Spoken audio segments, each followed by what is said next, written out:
ये fully supination करते हुए आपने जब एल्बो एक्सटेंड करोगे ना तो ये ग्रूव बन रहा है, ठीक है। ग्रूव में आपको एक दरम्यान में स्पेस मिलेगी, साथ में एक बोन, सर्कुलर बोन मिलेगी, ठीक है। ये आपका है रेडियल हेड है, समझ आ गई? रेडियल हेड है सर, ये कब है कि नहीं? ये स्पेस है, ये जो बोन है ना ये वाली, ये आपकी क्या है? रेडियल हेड है। आपका भी है? मूव करता है, जब सुपिनेशन प्रोनेशन करोगे ना तो ये मूव करेगा, फील होगा। अब इसको फाइंड आउट करने का बेनिफिट क्या है? जब आप सुपिनेशन करोगे तो आपने नोटिस करना है, आप लोग नोटिस करो कि ये इंटीरियरली मूव कर रहा है या पोस्टीरियरली कर रहा है।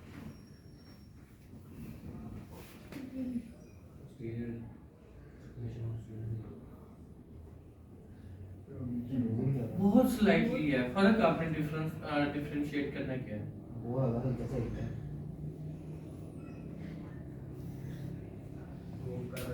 कहाँ पे?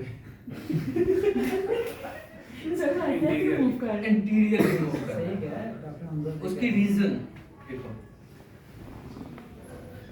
जो आपकी क्रॉस करती है ना, जो जब सुपिनेशन और प्रोनेशन करते हैं तो जो हमारा एनाटॉमिकल पोजीशन ये है, एनाटॉमिकल पोजीशन ये है। तो जब आप इसको इसके अकॉर्डिंग देखोगे तो रेडियस लेटरली है और मिडिली क्या है आपका? अल्लाह है, ठीक है।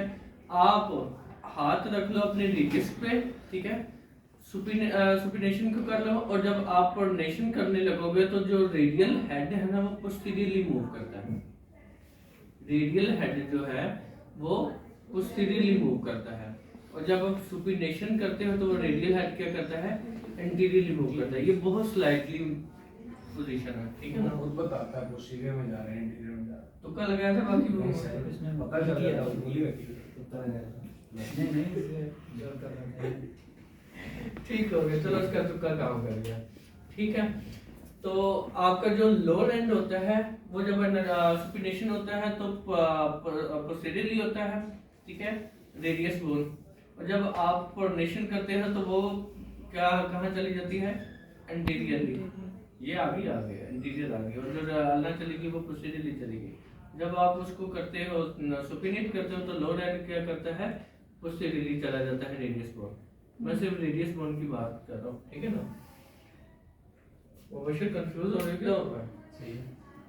ठीक है, आई डोज नहीं मिली।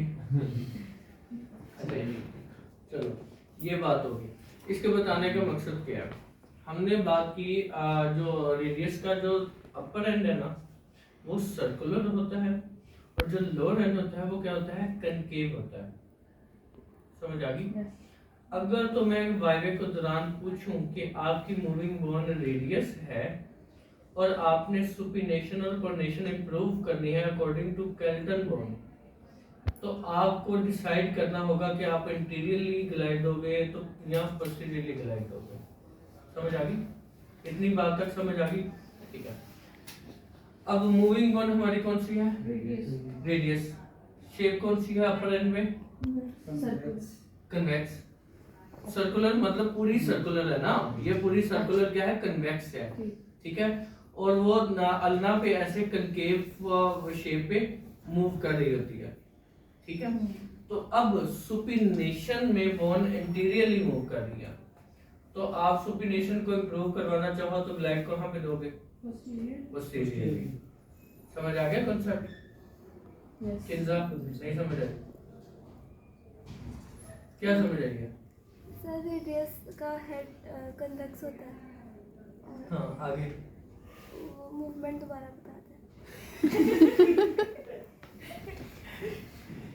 तब से ब्लाइंडली देखी जा रही है, लेकिन ध्यान उसे पल्ले नहीं पड़ रहा। तो बताओ मुझे। नहीं है, समझ नहीं आ रही। मैं वीडियो से समझ लूंगी बाद में। वीडियो में समझ नहीं आती, जो अभी नहीं समझ आएगी तो वीडियोस में आप लोगों नहीं को सर, मुझे अभी समझ आई है, जब दोबारा देखूंगी तो ज्यादा अच्छा। देखो मैं फिर से बता देता हूँ। सिर्फ मूवमेंट को आपने नोट करना है कि जब आपने सुपिनेट करते हैं तो जो अपर रेडियल हेड है ना वो इंटीरियरली मूव करता है, ठीक है। तो हमने जब अपर रेडियस की सुपिनेशन को इम्प्रूव करना होता है ना, उसकी रीजन क्या होती है कि आप सुपिनेशन करने के लिए आपके जो इंटरपोर्नेटर्स होते हैं ना, वो उसको सुपिनेट नहीं करने देते। वो उसको सुपिनेट नहीं करने देते तो आप उसको क्या करते हो, मजीद उसको स्ट्रेच दे के उसको बेहतर करने की कोशिश करते हो। जैसे अगर आपने एक्सटेंशन इंप्रूव करनी है, तो आपके फ्लेक्सस का क्या होना चाहिए, रिलैक्स होना चाहिए। समझ आ गई? आपके फ्लेक्सस का क्या होना चाहिए, रिलैक्स होना चाहिए। ठीक है, तो उस दौरान फ्लेक्सस को रिलैक्स करने के लिए हम क्या करते हैं, एंटीरियर ग्लाइड देते हैं शोल्डर में। समझ आ गई? तब ही जाके वो अलाउ करता है कि वो पोस्टीरियरली मूव कर सके। यही सेम एज इट इज यहाँ पे भी यही है कि अगर आपने सुपिनेशन इंप्रूव करनी है तो जो आपका प्रोनेटर टीरियस होता है, जो प्रोनेशन करवाता है, उसको रिलैक्स करने के लिए हम उसको क्या करते हैं, मजीद पोस्टीरियर ग्लाइड देते हैं। समझ आ गई? जितनी कोई हम इतनी रख लेते हैं।